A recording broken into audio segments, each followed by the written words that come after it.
President Ronald Reagan called him a barbarian. Egyptian President Anwar Sadat called him 100% sick and possessed by the devil.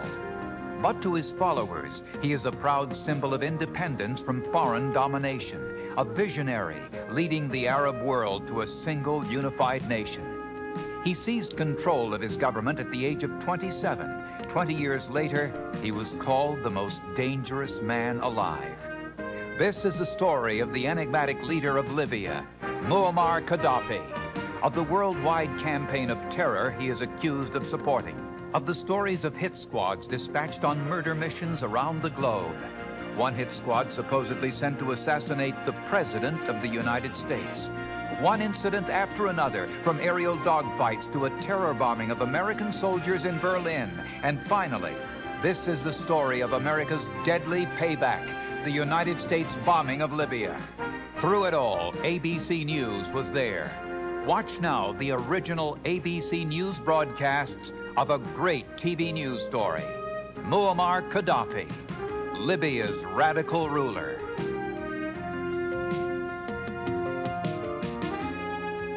From ABC News, great TV news stories with Peter Jennings, Frank Reynolds, Sam Donaldson, Tom Jarrell, Kathleen Sullivan, and the worldwide resources of ABC News.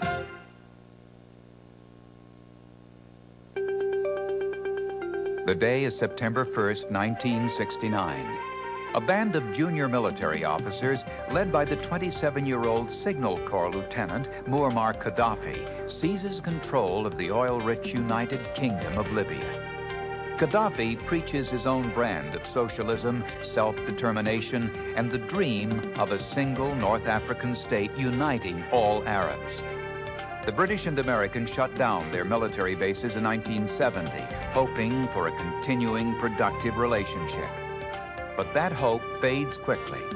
10 years later, the world has a different image of Muammar Gaddafi. He's been called the world's #1 terrorist, a madman who exports terrorism around the world.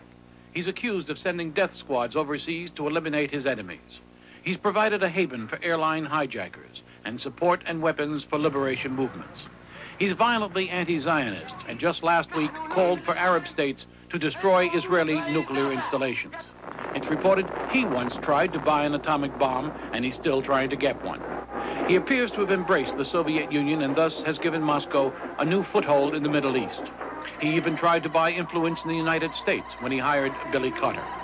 He's also been accused of being a man who dreams of empire. That's the usual image of Colonel Muammar Gaddafi, the leader of Libya. But there are other images, that of a sensitive Bedouin who keeps returning to the desert where he was born to seek new inspiration. A revolutionary who believes people should rule themselves, not be ruled by government.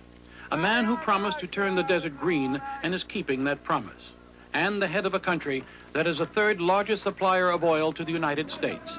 8% of all U.S. oil imports come from Libya. Which of these pictures reflect the real Gaddafi, the real Libya? 10 years ago, no one really cared. Today, most Middle East experts agree people had better start caring, and they had better understand who this man is and what he plans to do. Muammar Gaddafi was born a Bedouin, one of those fiercely independent tribesmen who wandered the desert for centuries. He studied in the desert town of Sebha, where the tiny hut he lived in is now preserved as a national monument. It was during those days that he began planning for the revolution that brought him to power in 1969 at the age of 27, and allowed him to start putting into action his ideas for a wider revolution in the entire Arab world. He has the financial means because Libya has oil. It sells an estimated $24 billion worth each year.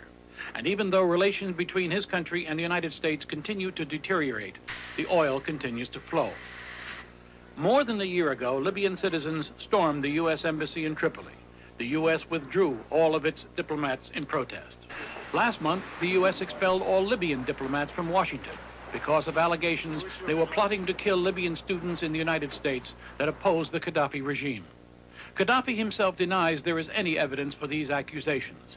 He says he cannot understand the U.S. position, that all he wants is to resume normal relations with the U.S. First of all, we must have contact, and we must have directed dialogue between the two sides, and to get us out of the blacklist.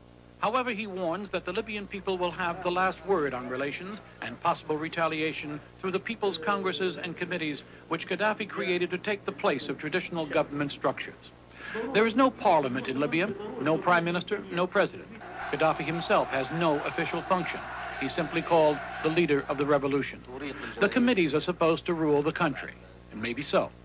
When we were there, we had permission from Colonel Gaddafi's office to take pictures of the port in Tripoli. The committee that runs the port said no. The port was their responsibility, not Gaddafi's. The scenes we finally got were taken from a hotel window. Gaddafi's revolution and his oil wealth have no doubt raised the standard of living of the Libyan people to one of the highest in the Middle East. He has started massive agricultural projects, even in the heart of the desert, to make Libya self-sufficient in food by the end of the decade. Part of what he calls the Green Revolution. Profits from oil allow him to import foreign technology, even expertise from Americans, some of whom apparently do not agree with Washington's antagonism towards Gaddafi and Libya. We've had no problems with the Libyan government whatsoever. The politicians from back home cause us nothing but problems, because the things that they say, our loved ones back home read it in the papers, see it on TV, and they call us and are concerned that we should leave the country, that we're going to be killed and all these things, and we have that, not this problem. Turning the country green is symbolized in many ways, including the country's single-colored flag. And along with the Green Revolution comes the new society that Gaddafi is trying to build.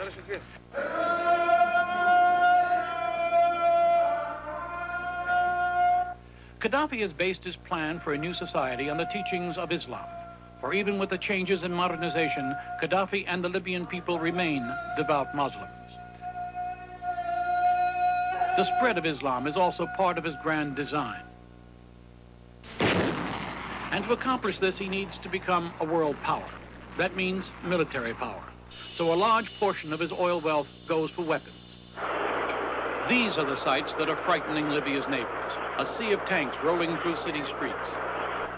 A modern air force, mostly Soviet-built. 650 fighters and bombers. That's more than Israel has. A navy with destroyers and at least 3 submarines. An army of 50,000 men, maybe more, and still growing. Why does the Libyan leader, Colonel Muammar Gaddafi...